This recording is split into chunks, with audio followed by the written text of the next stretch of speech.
사사기 1장 1절에서 3절입니다.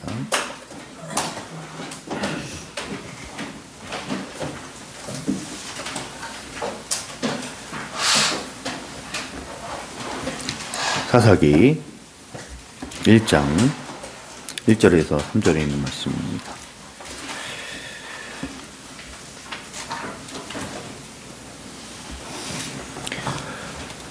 여호수아가 죽은 후에 이스라엘 자손이 여호와께 여쭈어 이르되 우리 가운데 누가 먼저 올라가서 가나안 족속과 싸우리이까 여호와께서 이르시되 유다가 올라갈지니라. 보라, 내가 이 땅을 그의 손에 넘겨 주었노라 하시니라. 유다가 그의 형제 시므온에게 이르되 내가 제비 뽑아 얻은 땅에 나와 함께 올라가서 가나안 족속과 싸우자. 그리하면 나도 네가 제비 뽑아 얻은 땅에 함께 가리라 하니 이에 시므온이 그와 함께 가니라.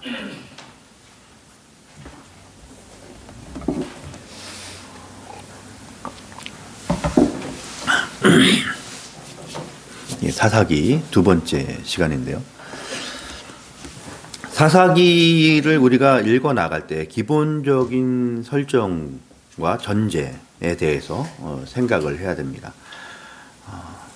사사기의 기본 전제, 어떤 배경 가운데에서 이 사사기가 쓰였는가를 생각해야 되는데요.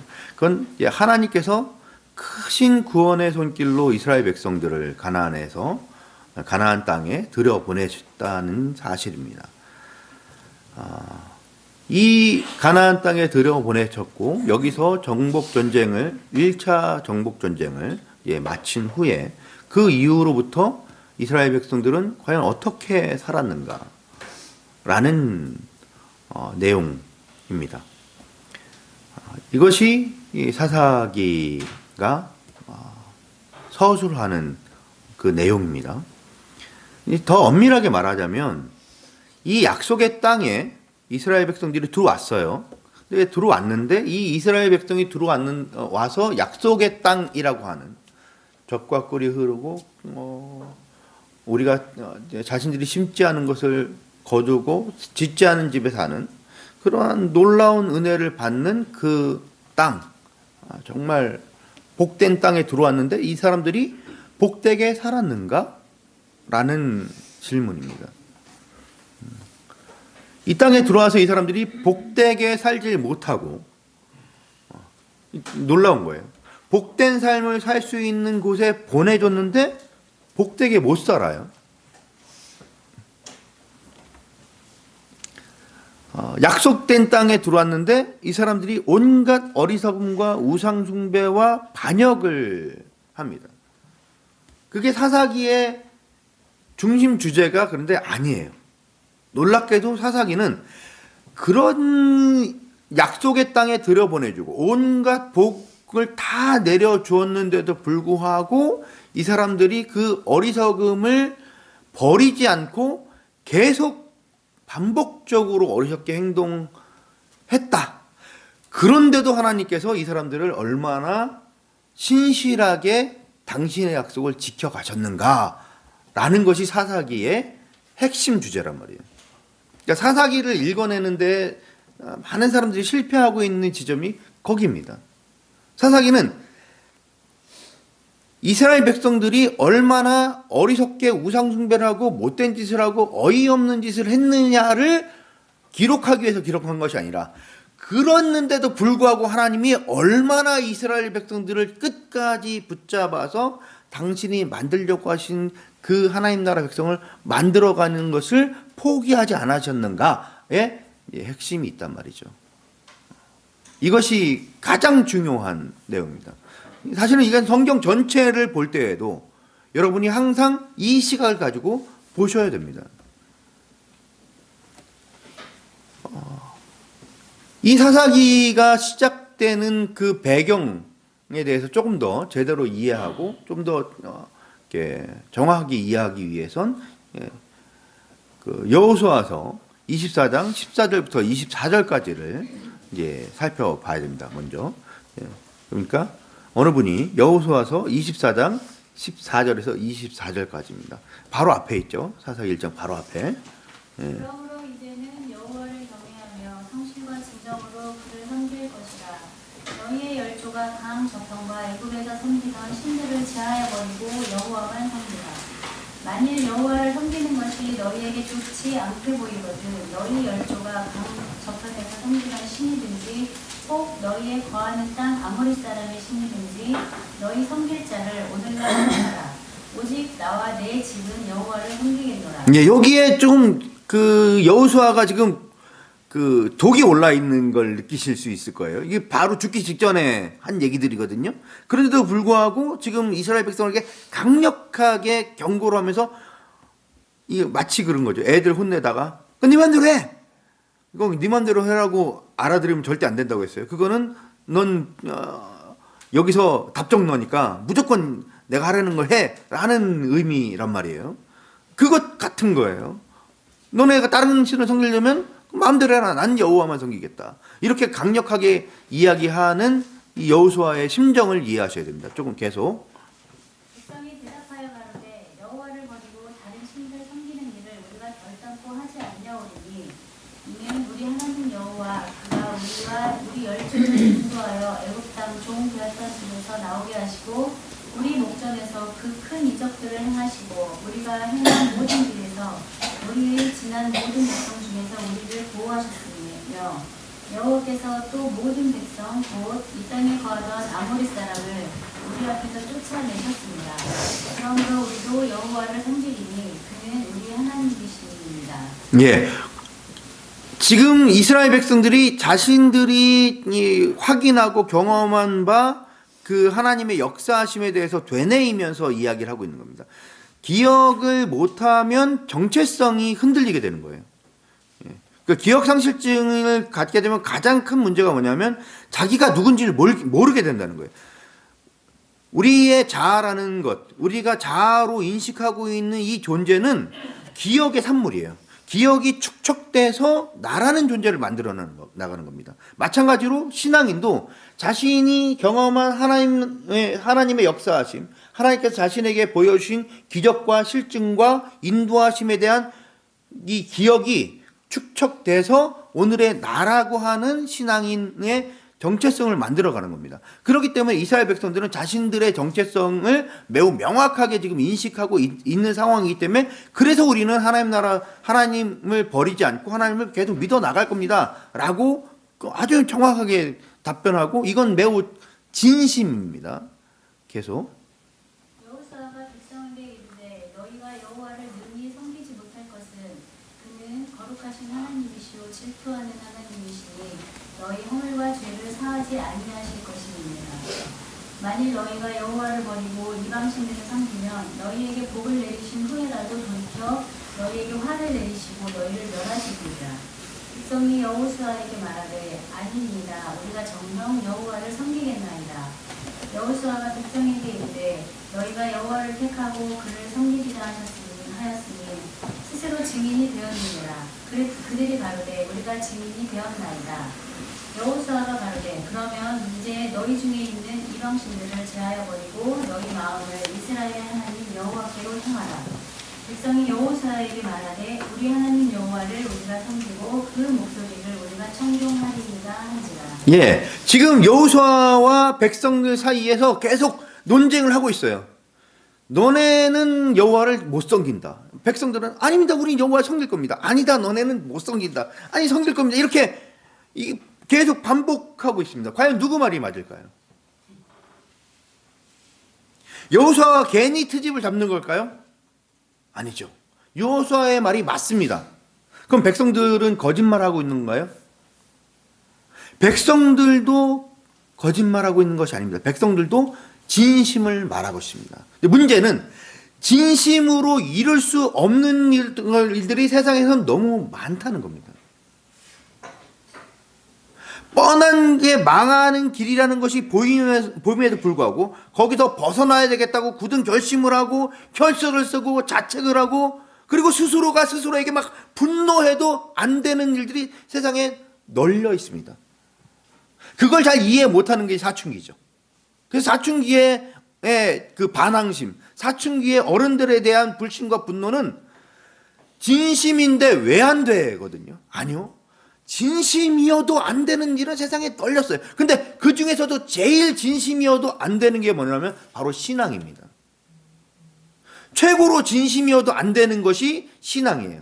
왜냐하면 신앙은 비켜서 있는 부분, 빠져 있는 시간이 전혀 없이 우리의 일상을 꽉 들어챈 문제이기 때문에 그랬어요. 말이에요.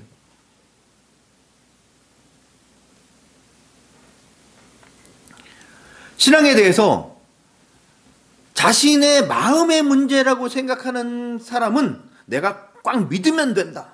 믿습니다. 할렐루야. 아멘. 이걸 100번 하고 뭔가 마음의 후련함을 느끼고 그걸로 자기의 마음이 좋아졌다고 그렇게 생각하고 그게 믿음이 됐다는 생각을 자꾸 하게 됩니다. 우리가 예전에 기도원 집회나 부흥 집회에 갔다가 이제 거기서 이제 소위 은혜라는 것을 받고 이 영혼의 컬컬함을 털어내면서 그렇게 기분 좋게 나왔지만 얼마 못 가서 다시 일상을 살면서 회가다 가거든요.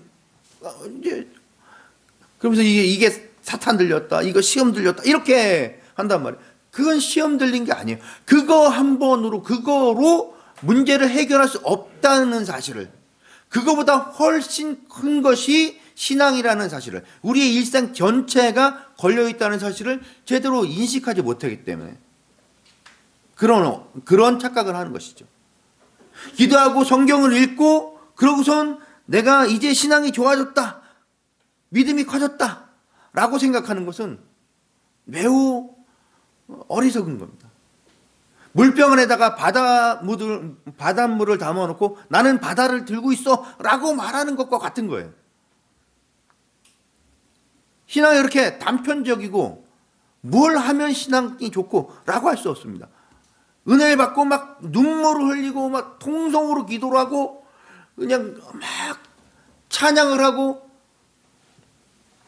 회개의 눈물을 쏟고 그 회개의 눈물을 쏟아서 이제 나는 주님만 바라보고 살겠습니다. 나는 이제 다시 돌아서지 않겠습니다라고 그렇게 고백을 하는 것, 그것으로 안 된다를 보여주는 것이 사사기란 말이죠. 2장에 가서 이스라엘 백성들이 이제 복임해서 웁니다.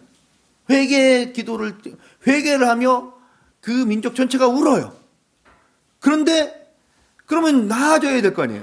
2장에서 울었으니까 이 사사기는 은혜롭게 이스라엘 백성 전체가 뭔가 놀라운 신앙의 진보를 보이는 모습이어야 되는데 결코 그렇지 않고 계속 나빠지거든요.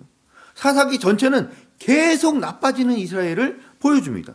울어서 된다는 것이 아니에요. 그렇기 때문에 여호수아는 지금 걱정을 하는 거예요. 짝수를 보니 노랗단 말이에요. 도무지 이들이 여호와를 제대로 섬겨나갈 가능성이 너무 희박한 거예요. 그러니까 너네 여호와만 섬겨라. 너무 자신 있게. 내가 섬긴다니까요. 아니 진짜로 섬겨야 돼. 그러니까요. 걱정하지 마세요. 야 진짜로 섬겨야 돼. 이노인네 진짜 죽을 때 되니까 노망났나. 내가 섬긴다고 몇 번을 말해요. 가 지금 우리가 읽었던 내용이란 말이에요. 그런데도 불구하고 여호수아는 죽기 전까지 전전긍긍하면서 자기가 지금 하고 있는 것이 별반 소용이 없을 걸 다 알면서도 그렇다면 너희가 나랑 한 번 더 언약을 맺자. 언약을 맺으면 뭐예요? 언약을 깨는 것은 하나님이 아니라 인간들인데 그 깰 인간들을 붙잡고 언약 한 번 더 맺는 거예요. 이게 소용이 있을까 없을까요? 없어요. 없는 줄 아는데 한 번 더 하는 거예요. 왜요? 답답하니까. 너무 눈에 뻔하게 쟤들이 저렇게 쉽게 대답하는 걸 보니 너무 명확한 길이 보이니까. 율법도 새로 내고 법도 새로 만들고 그런 다음에 그걸 언약식도 하고 율법도 하고 다 했음을 그걸 너희가 이게 말로만 주고받아서는 안 되니까 변할 수 없는 오래가는 돌에다 새기자. 그래서 돌에 새겨서 비석을 세우는 걸로 그렇게 여호수아가 끝납니다. 그러고 사사기로 넘어와서 여호수아가 죽은 후에 라고 시작한 그 책 전체가 여호수아가 걱정했던 그 내용으로 철철 넘치는 거예요.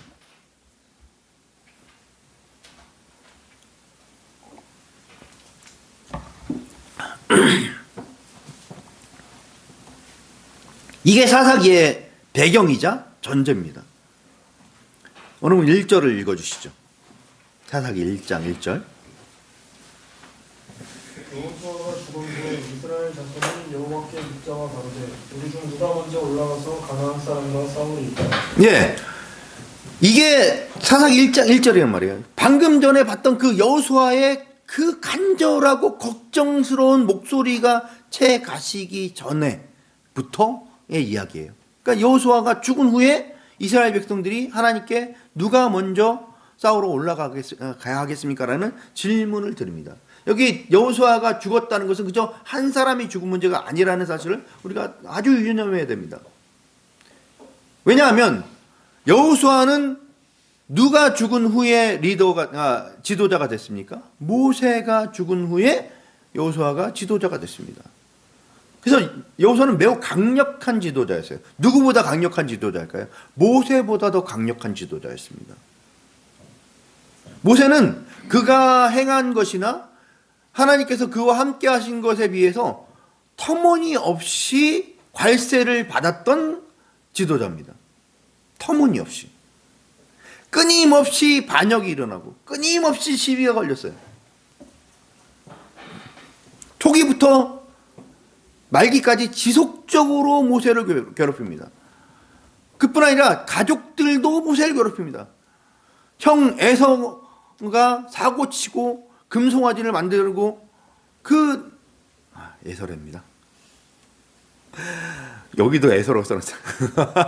형 아론이 그 사고치고 금송아지를 만들어 놓고 그 난리 버거지를 치더니 나중에는 누나 미리암이 또 도전해 와가지고서 미리암이 문둥병이 걸려요.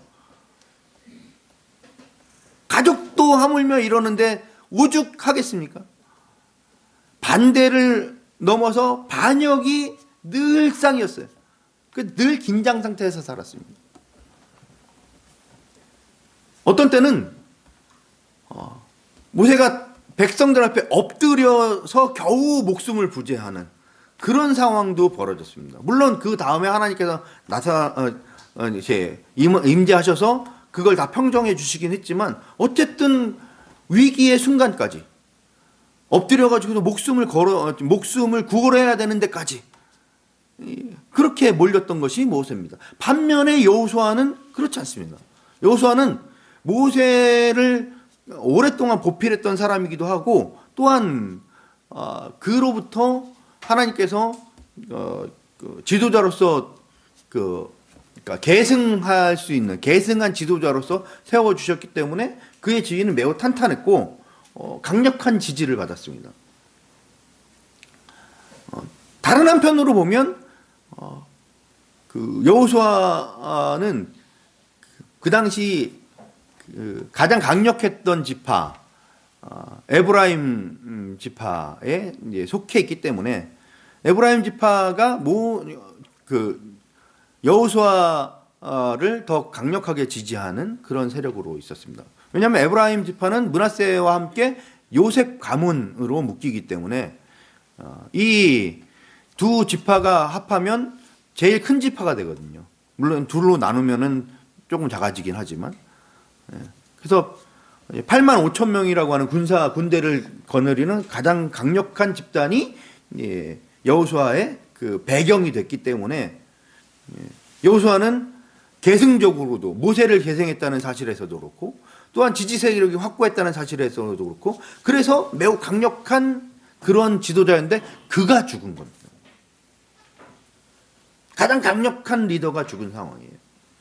그래서 이스라엘 백성들은 새로운 강력한 리더를 세워주시기를 요청하는 것이 지금 1장 1절에서의 하나님 앞에 기도이며 물음입니다. 누가 먼저 올라갑니까?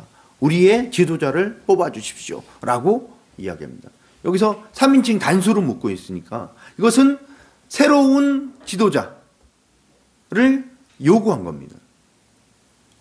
이 새로운 지도자가 서면 이 지도자가 이제 3대째 쓰는 거지 않습니까? 모세, 여호수아, 그리고 새로운 지도자. 그러면 자연스럽게 국가적인 어떤 시스템이 자연스럽게 구축이 될 겁니다.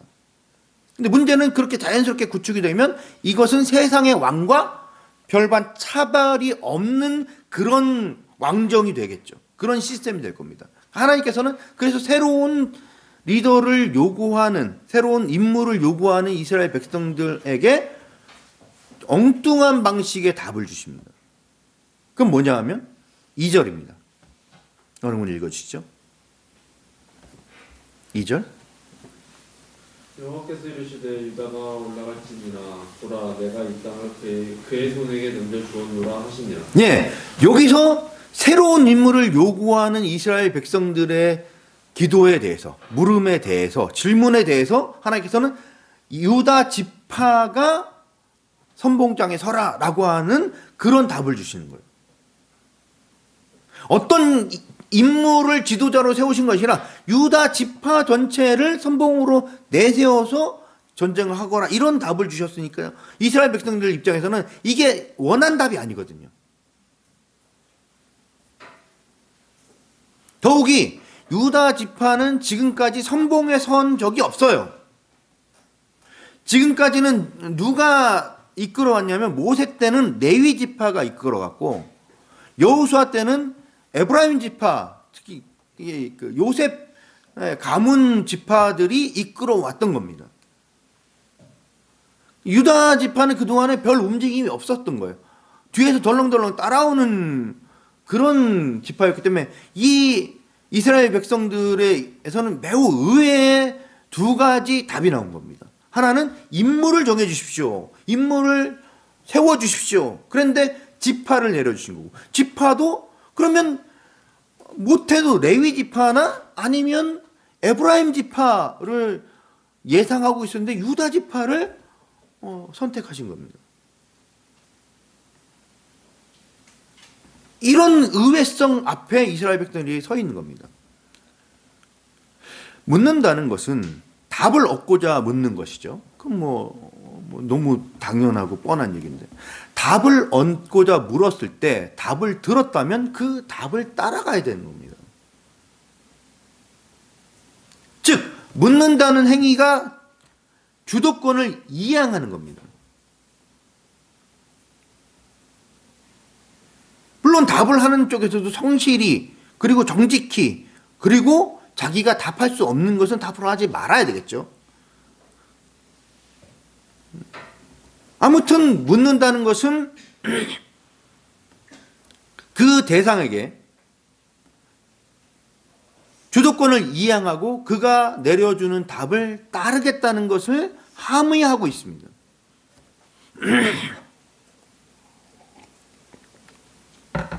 따름을 마음도 없이 묻는 것은 놀리는 거죠. 더 나아가서 답을 듣고도 따르지 않는다는 것은 답을 해준 일을 무시하는 행위가 되는 겁니다. 근데 그 무시의 대상이 하나님이 되는 겁니다. 우리가 기도할 때 그런 각오가 있어야 되는 거예요. 기도로 하나님께 여쭙는다면 하나님께서 내려주신 답에 순종해야 되는 겁니다.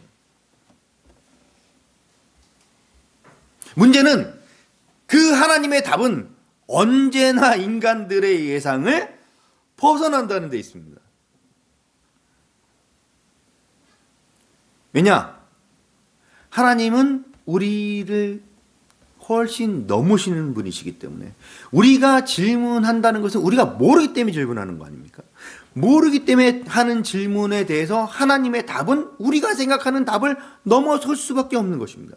지혜가 우리보다 훨씬 뛰어나신 것이고, 더 나아가서 우리는 본성적으로 의와 정의와 하나님을 싫어하는 본성을 갖고 있기 때문에 우리가 생각하는 것은 하나님이 주시는 답과 같을 방법이 없습니다.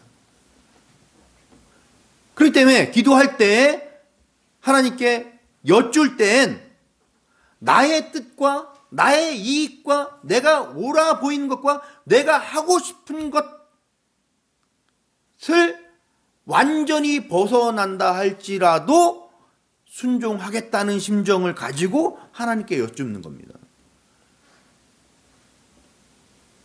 근데 많은 사람들이 기도를 하나님 앞에 내 뜻을 관철하기 위해 때를 쓰는 작업이라고 착각하시죠. 아닙니다. 하나님께 여쭤봤을 때 그 하나님께서 주신 답에 나를 죽이고 항복시키고 순종하는 것이 기도인 겁니다. 이 이스라엘 백성들은 이 질문을 하고 거기에 대해서 답을 들었는데 이 답이 자신들이 보기에 너무 예상 밖의 대답이기 때문에 매우 황당했던 것 같습니다. 그리고 이 응답에 대해서, 이 하나님의 답에 대해서 이스라엘 백성들은 과연 순종했을까요? 순종하지 않았을까요? 3절을 어느 분이 좀 읽어주시죠. 유다가 그 형제 시므온에게 이르되 나의 제비뽑아 얻은 땅에 나와 함께 올라가서 가나안 사람과 싸우자. 그리하면 나도 너의 제비뽑아 얻은 땅에 함께 가리라. 이에 시므온이 그와 함께 가니라. 예, 과연 순종한 걸로 보입니까? 순종하지 않은 것으로 보입니까? 자, 읽으셨잖아요. 목사님 설교를 보면 순종하지 않은 것 같긴 한데 본문을 보면 순종한 것 같기도 하고, 그렇죠? 우리 한번 손을 거스로 한번 의견 한번 표출해 볼까요? 자, 순종한 것 같다. 손 들어보시죠. 아무도 안 드시네. 순종하지 않은 것 같다. 자, 손 들어보시죠. 자, 모르겠습니다는 없고, 둘 중에 하나 그냥 찍기 합시다. 찍기. 자, 다시 한번. 순종한 것 같다. 손 들어보시죠. 순종하지 않은 것 같다. 손 들어주시죠. 예. 세인 양 어느 쪽이에요? 둘 중에 하나 손 들어야지. 순종하지 않은 것 같다. 우리 교회 교인들은 매우 훌륭합니다. 신학자들보다 100배 나아요. 신학자들은 이건 순종했다고 생각합니다. 여기가 제가 볼 때 모든 사람들이 빠진 함정이에요. 모든 사람들이 빠진 함정이에요. 거의 대부분 제가 찾아본 자료에서는 모두가 요건 순종했다고 생각해요. 유다가 먼저 올라가래서 유다가 올라갔다. 이렇게 봅니다. 요건 순종했는데 문제는 뭐냐면 여기서는 그렇게 순종하긴 했는데 순종하는 척 하다가 중간에 타협을 했다. 이렇게 생각한단 말이에요. 그래서 일이 틀어졌다. 이렇게 생각합니다. 그런데 사실은 처음부터 이 3절부터 이미 순종하지 않고 있는 모습을 보여줍니다. 왜 그렇게 보느냐? 2절에서 하나님께서는 이 땅을 그의 손에 넘겨주겠다라고 말씀하셨어요. 요건 하아레츠라고 해서 매우 중요한 용어예요. 언약의 땅 이럴 때마다 이 하아레츠라는 단어가 쓰인단 말이에요. 그런데 3절에 가서는 여기서는 제비뽑아 얻은 땅에 이렇게 해서 땅이라는 표현이 나오는 것 같잖아요. 여기도 하아레츠가 나올 것 같잖아요. 안 나와요. 여기는 제비 뽑아 얻은 것 이런 표현만 쓰입니다. 자, 아까 2절에서 말한 하아레츠는 유다가 얻은 그 영역만을 말씀하시는 걸까요? 아니면 이스라엘 전체에게 약속하신 약속의 땅 전체를 말씀하신 걸까요? 약속의 땅 전체를 말씀하신 거죠. 근데 유다가 지금 하는 얘기는 뭐예요? 내가 제비 뽑아서 얻기로 한 땅을 점령하러 너 나랑 같이 가자 라고 말하고 있다고요.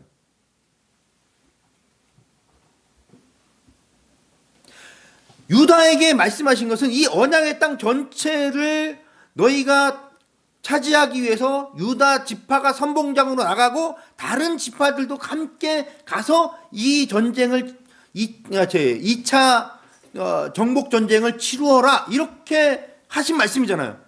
2절을 읽으면서 그 누구도 이 이런 이해에서 벗어날 수가 없습니다. 그렇죠? 단박에 알 수 있어요. 유다 지파가 선봉으로 나서서 다른 지파가 연합해서 연합군을 운용해서 그래서 2차 정복전쟁을 치루어라. 이런 뜻이란 말이에요. 2절은 하나님께서 말씀하신 것은. 그런데 3절에 와서 유다 지파는 그런 선봉장으로 서는 것이 아니라 자기가 얻을 땅에 시므온 지파, 야, 나 혼자 가면 좀 버거니 너도 같이 가자고 시므온 지파 하나를 끼고, 왜냐면 시므온 지파의 땅은 유다 지파 그 가운데 있거든요. 어차피 같은 전쟁이니까 너랑 나랑 같이 전쟁을 하자 해서 시므온 지파만 끌고서 그러고선 전쟁을 치르는 겁니다.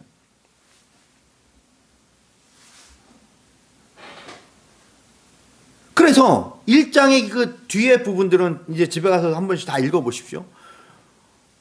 고전을 면치 못합니다. 유다 지파를 제외하고 나머지 지파들은 고전을 면치를 못해요.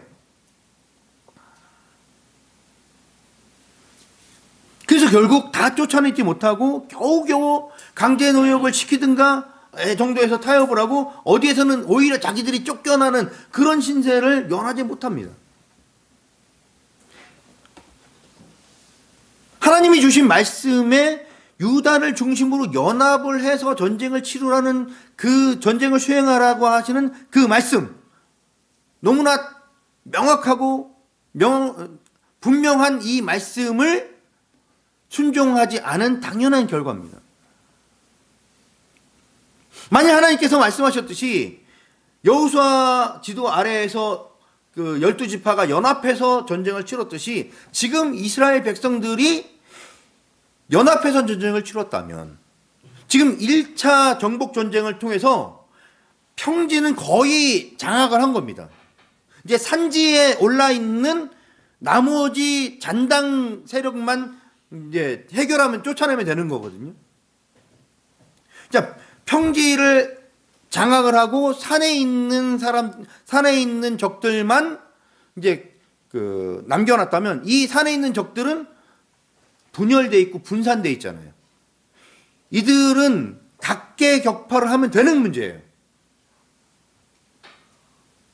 1차적으로 큰 타격을 입혀놨기 때문에 지금 이스라엘 백성 전체가 연합해서 이 전쟁을 치르면 강력한 군사력을 가지고 이길 수 있는 상황이란 말이죠.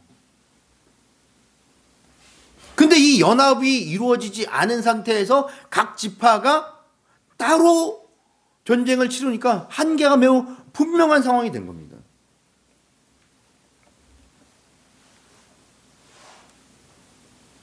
왜 그랬을까요?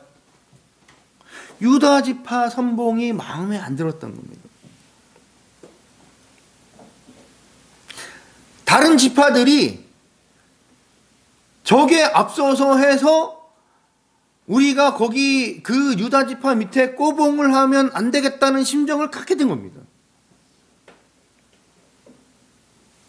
마치 그 유럽의 아테네랑 스파르타와 그 폴리스들의 전쟁 같은 그런 심정인 거죠. 아테네가 전쟁에 승리했다고 아테네가 모든 폴리스를 장악하고 종처럼 부렸던 것처럼 그렇게 될 거라는 두려움이 나머지 이 지파들에게 있었던 것 같습니다. 그래서 연합으로 전쟁을 안 치고 각자 전쟁을 치러요. 그러니 적도 분산됐는데 자기들도 분산돼 버린 거예요. 그러니 그냥 대등한 전쟁이 돼 버리는 거죠. 약간 우위를 차지하는. 그럼 약간 우위를 차지하면 완전히 쫓아내지 못하고 약간 우위를 차지하니까 계속 싸우다가는 양쪽 다 죽을 것 같으니까 야, 우리가 조금 더 힘세니까 너네가 우리 이 밑에 종으로 이제 강제 노역을 좀 해. 그러면 우리가 봐줄게. 라는 방식으로 그렇게 타협하고 이 전쟁이 지지부지 끝나는 겁니다. 이게 역사적 실체에 훨씬 가깝고 객관적인 서술이에요.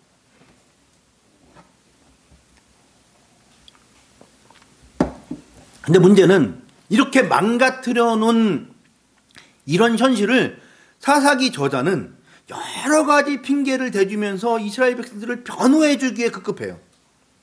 제가 만약에 사사기의 저자였으면 이렇게 이 말도 안 되는 글로 막 열이 뻗쳐가지고 야 이럴 수가 있냐 니들이 이러니까 망했지 이 자식들아 이렇게 썼을 것 같은데 그렇게 안 쓰고 모두가 낚이게끔 유다가 먼저 올라가라 라는 말씀을 마치 유다 지파를 중심으로 이 전쟁이 시작되고 이 전쟁을 해결한 것처럼 유다 이야기부터 먼저 하고 거기에다가 시므온 지파가 연합된 것처럼 그렇게 시므온 지파를 연합한 내용을 써놓음으로써 그래서 지금 요게 비난을 안 받을 수 있는 것처럼 그려줬단 말이에요.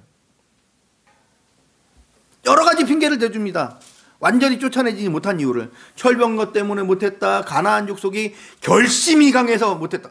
이게 말이 됩니까? 가나안 족속들이 결심이 강해가지고서 못 쫓아낸다. 그럼 어느 족속은 결심이 안 강해서 쫓겨나나요? 다 결심이 강해요.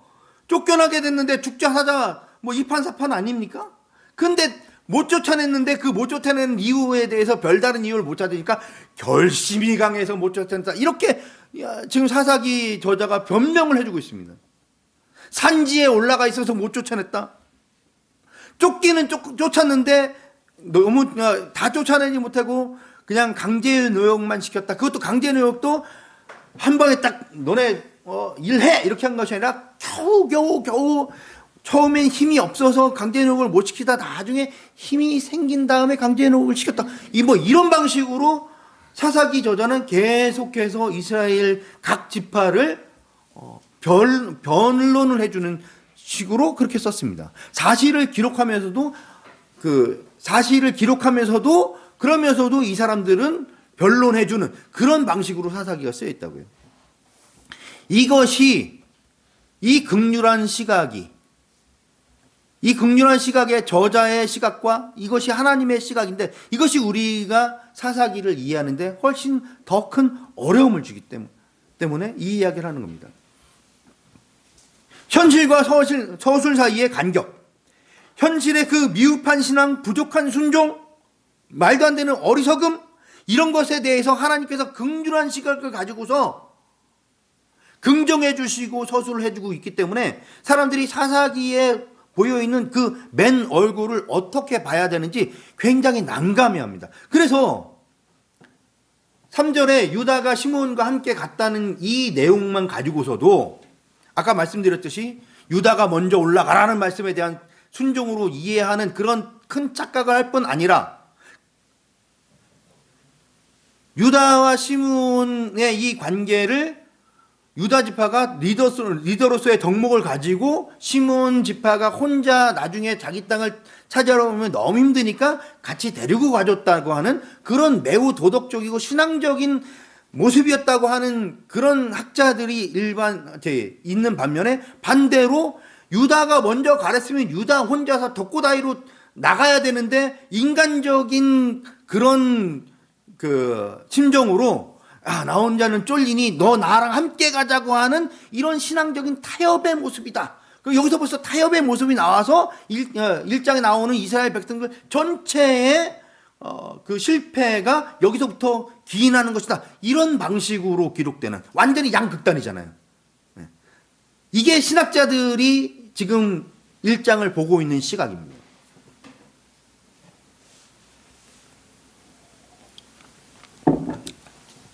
이런 극단이 생기는 이유가 뭐냐면 현실과 사사기 저자가 하나님께서 서술하시는 그 서술과의 극명한 차이, 간격 때문에 이런 내용들이 이런 결과물이 나온단 말이죠.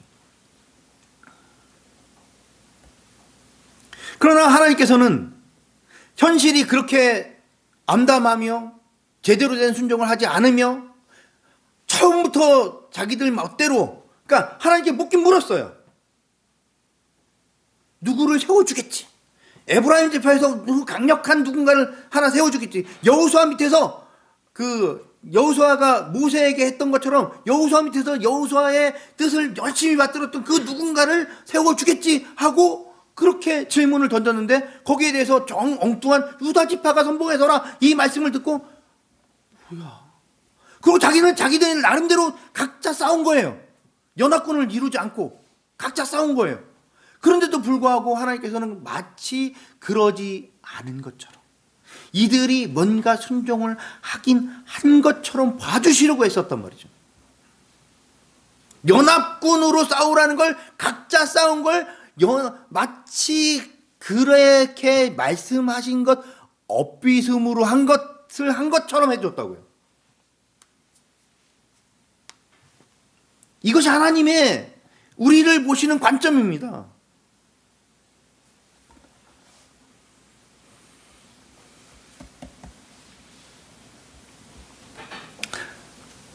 근데 우리는 하나님에 대해서 어떻게 생각하냐면 너무 엄밀한 별은 가른 칼처럼 우리를 재단하시고 우리를 감시하시다가 우리가 조금만 빗나가면 막 노여움을 발산하시고 거기다가 너 이런 죄를 졌지 그러면 형벌을 내리신다고 하는 그런 분으로 이해한단 말이죠.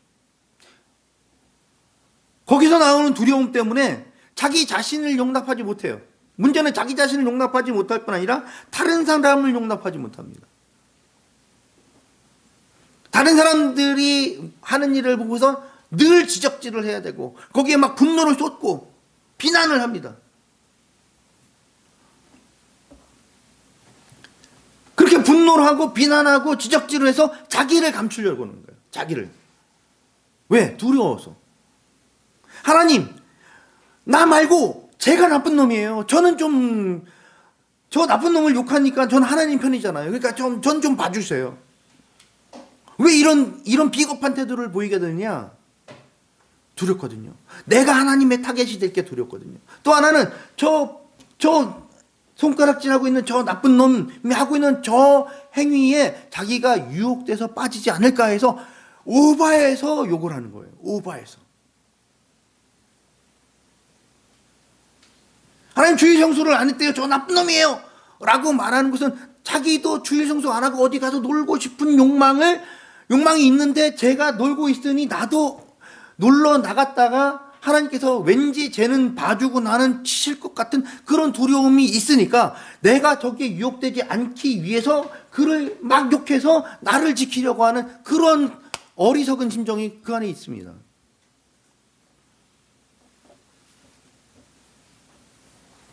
그러나 하나님께서는 절대적인 선이시며 공의로우신 하나님께서 그 자신의 공의가 우리를 해치지 못하게 그 가운데다가 예수 그리스도로 막아서 우리를 용서하셨다고요. 우리를 살려주셨다고요. 우리를 살려주신 분이 누구세요? 예수님이세요? 하나님이신 거예요. 하나님이 자신의 공의가 우리를 향해 돌격해 나갈까봐 예수 그리스도, 당신의 독생자 예수 그리스도를 그 가운데 세우고 여기다가 모든 진노를 쏟고 나의 공의의 진노는 다 쏟았으니 이제 남은 것이 없으니 이제 너희는 자유다. 너희를 용서한다 하고 우리를 용서하신 분이 하나님이시라고요. 그 용서를 위한 도구가 되시며 그 용서를 위한 모든 사역을 하신 분이 예수 그리스도신 거예요. 근데 우리는 자꾸 예수 그리스도를 생각하면 우리를 용서하신 분이라고 생각하지만 하나님을 생각할 때는 뭔가 우리를 벌하시려는 두려운 분이라는 생각을 자꾸 하기 때문에 이 생각이 우리로 하여금 두려움을 갖게 하고 그것이 우리 자신을 용납하지 못하게 하며 남은 다른 사람들을 용납하지 못하게 만드는 데까지 나간단 말이죠.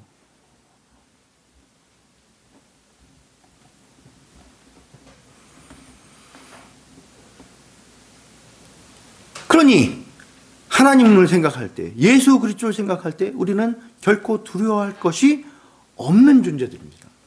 다만 그럼 우리가 개판쳐도 됩니까? 아니죠. 왜요? 우리는 하나님 나라 백성으로 만드시겠다는 약속을 분명히 지켜내시는 분 앞에 서 있는 거예요. 우리의 죄값에 대해서 물으시고 우리 형벌하시겠다. 그런 분이 아니라 너네를 죽을 걸 내가 건져냈는데 왜 건져냈냐면 너네의 그 비참하고 너네의 그 죄악되고 너네의 그 못된 심성과 그 자리로부터 너희를 건져낸 이유는 나와 교제할 수 있으며 나의 사랑을 함께 주고 나눌 수 있는 그런 존귀한 자리로 부르기 위해서, 그 자리에 앉히기 위해서 너를 불렀으니까 그런 존재가 돼야 되지 않겠느냐, 그런 존재로 만들어내고야 말겠다고 하는 집념을 가지신 하나님 앞에 서 있단 말이에요.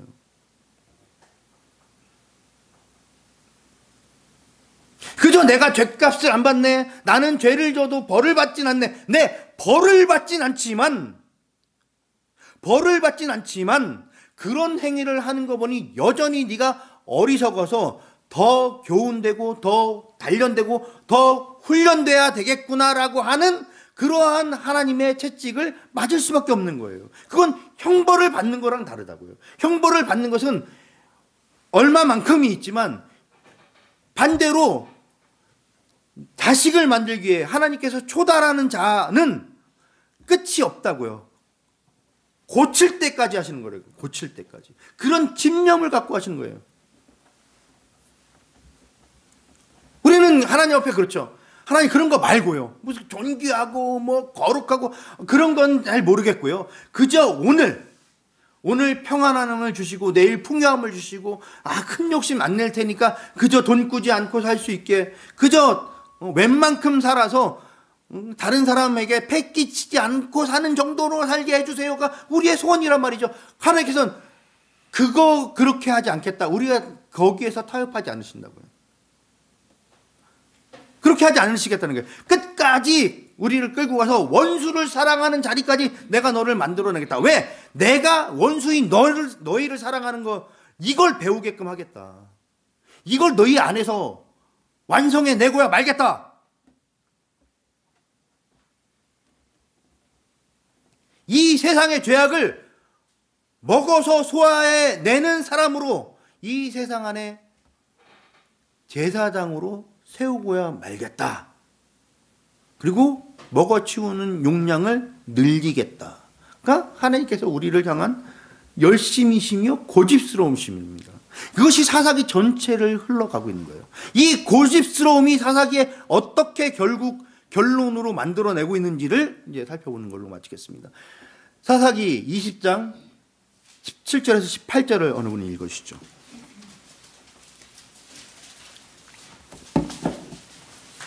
놀라운 기록을 보게 될 겁니다. 20장 17절에서 18절. 베냐민 자손 외에 이스라엘 사람의 칼을 빼는 자의 수는 40만 명이니 다 전사라. 이스라엘 자손이 일어나 베들에 올라가서 하나님께 묻자와 가로되 우리 중에 누가 먼저 올라가서 베냐민 자손과 싸우리이까? 여호와께서 가라사대 유다가 먼저일지니라. 지금 이게 사사기의 결론적인 사건입니다. 베냐민 지파의 어떤 그 성에서 큰 문제가 생겨요. 막 완전 뭐 말도 안 되는 정말 토막 살인 사건이 생겨요. 결국 토막 살인 사건이 여러 가지 정황으로 봤을 때 이제 베냐민 지파 안에서의 문제라서 결국 베냐민 지파가 그 잘못했습니다 하면 되는데 자존심으로 끝까지 밀고 나가서 베냐민 지파랑 나머지 지파가 내전을 벌이는 사건이에요.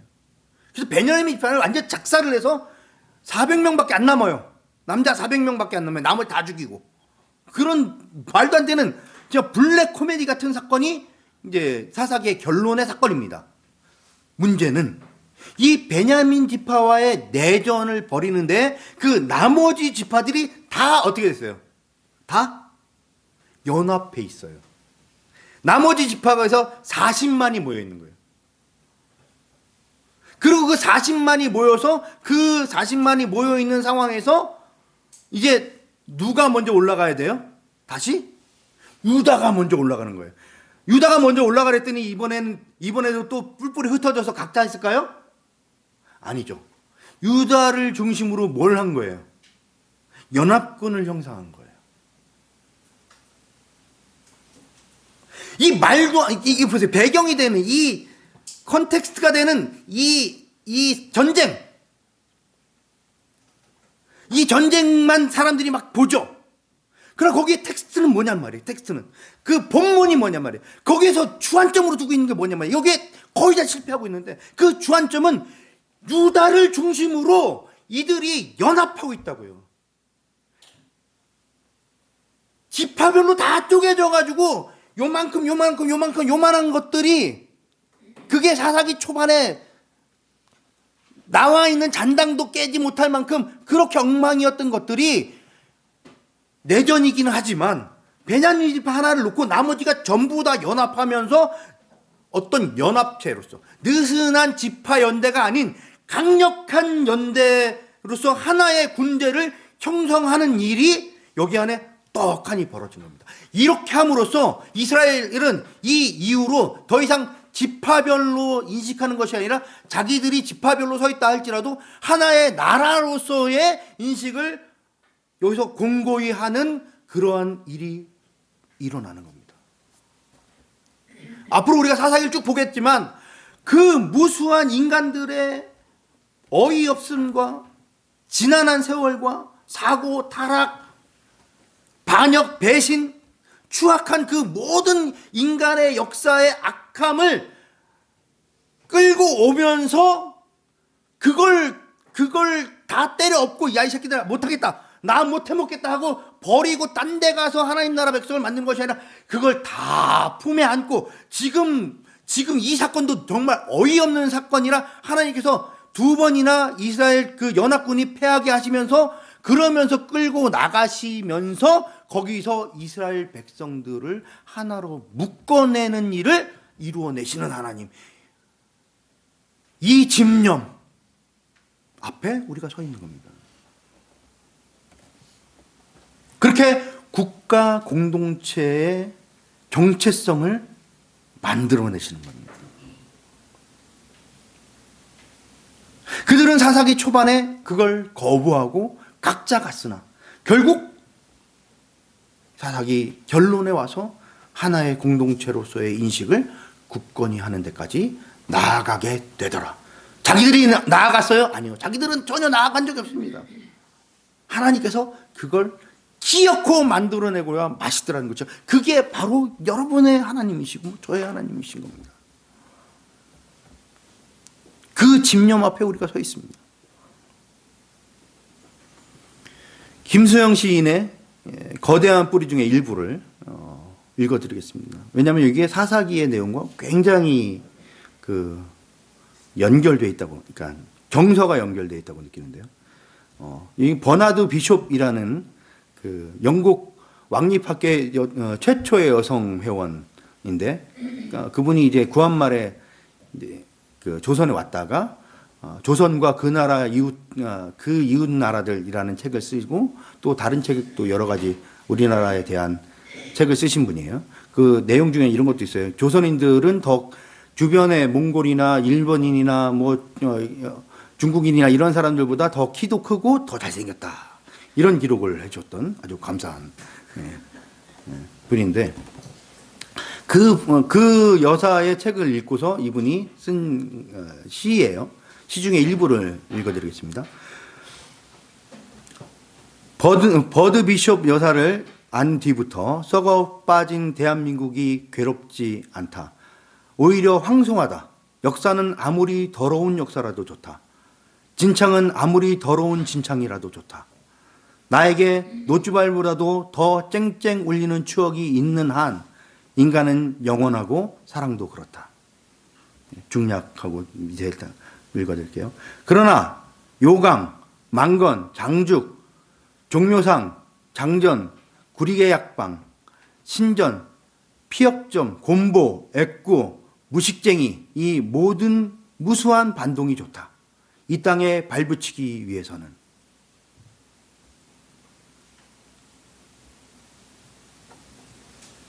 역사는 아무리 더러운 역사라도 좋다. 이것이 하나님께서 이스라엘 백성에게 하시는 고백입니다. 하나님께서는 우리에게, 이스라엘 백성에게 네가 아무리 미친 지랄 발광을 해도 좋다. 네가 곰보 애꾸는 무식쟁이 그 무수한 죄를 저질렀어도, 네가 아무리 더러운 놈이라도, 더럽고 추악한 짓을 하더라도 좋다. 나는 너를 좋아한다. 그걸 취소하지 않는다. 그런 하나님의 사랑의 집념 앞에 저와 여러분들이 서 있는 겁니다. 기도하시겠습니다. 하나님, 사사기를 무수한 인간들의 죄악에 대한 보고서로 읽는 것이 일반적입니다. 그러나 사실상 하나님의 사랑을 절절하게 써내려간 하나님의 고백서이며 하나님의 집념을 담은 책인 줄을 우리가 아옵니다. 이스라엘 백성들이 그 모든 불순종을 행해온 그 역사 전체를 하나님께서 처음에 주셨던 잡을 이루는 과정에서 배제하지 않으시고 그걸 끝까지 지켜내시며 결국 하나의 공동체로서 유다를 중심으로 한 그런 공동체로서 이스라엘 백성들을 이끄시고 그들의 마음 깊이 하나의 국가로서의 심정을 갖게 하셨습니다. 이런 하나님의 놀라운 역사가 오늘 우리에게도 임하는 줄 압니다. 각자의 삶에 대하여서도 하나님께서 놀라운 역사로 이끄실 뿐 아니라 이 교회 공동체를 세우시고 붙드시고 이끌어 가시는 과정 가운데서라도 우리가 중간에 지금 힘들고 어려움이 있다 할지라도 결국 우리를 하나의 공동체로서 하나님께서 세우시는 교회로서의 그 든든함을 유지하고 지켜나가며 결국 이루어 나갈 수 있도록 역사하실 것임을 우리가 다 믿을 수 있도록 이 말씀을 허락하셨음을 감사드리옵나이다. 이 모든 말씀 우리 주 예수 그리스도 이름으로 기도드렸사옵나이다. 아멘.